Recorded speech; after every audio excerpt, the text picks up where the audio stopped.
Number 9, a pope who can't admit mistakes. I'm now fully into the field, not of causes of abuse, but of causes of the response to abuse. Though the ones I already talked about have affected that as well. But now I'm right into that area. Infallibility in practice extends way beyond the formally infallible. It's a phenomenon known within the church as creeping infallibility, where infallibility creeps down and applies to more and more things. Whether it be a solemn dogma or an ordinary teaching or merely an ancient law or practice, it would be extraordinarily difficult for a pope of today to stand up and say, all my predecessors of the last 2,000 years have been wrong, and I'm alone and right. And that applies not solely to matters where there's formal infallibility, but it applies to all those matters where, yes, there's been a constant teaching for 2,000 years, you know, the argument it can't be wrong, or where a great deal of papal prestige has been invested in a particular teaching.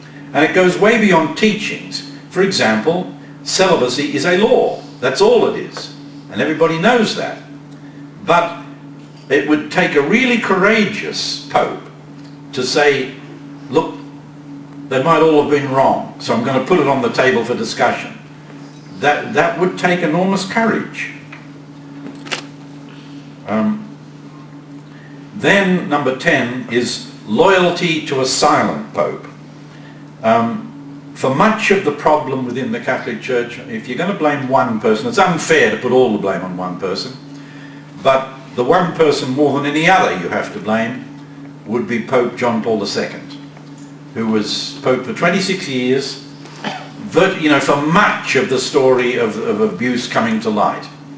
Imagine this, way back in 1988, let's say, he'd you know, come to the microphone in St. Peter's Square and said, look, I've just been presented with a report detailing all these acts of sexual abuse by priests throughout the world. I've never read anything more horrifying in my entire life, and I'm going to fight this with every power I have, and I call on every bishop in the world to support me.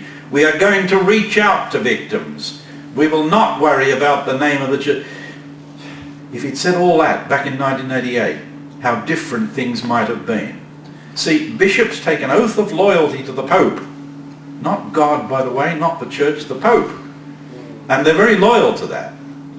And I'm not saying that every bishop would have listened to the Pope and done exactly what he was asked to do, but I do believe it would have made a profound difference. The difference would have been this: loyalty to the Pope, so powerful for bishops, would have worked in favour of victims, whereas in fact it worked against them, because that Pope was silent. And because he wasn't just silent, he did not handle the two cases that were absolutely on his desk.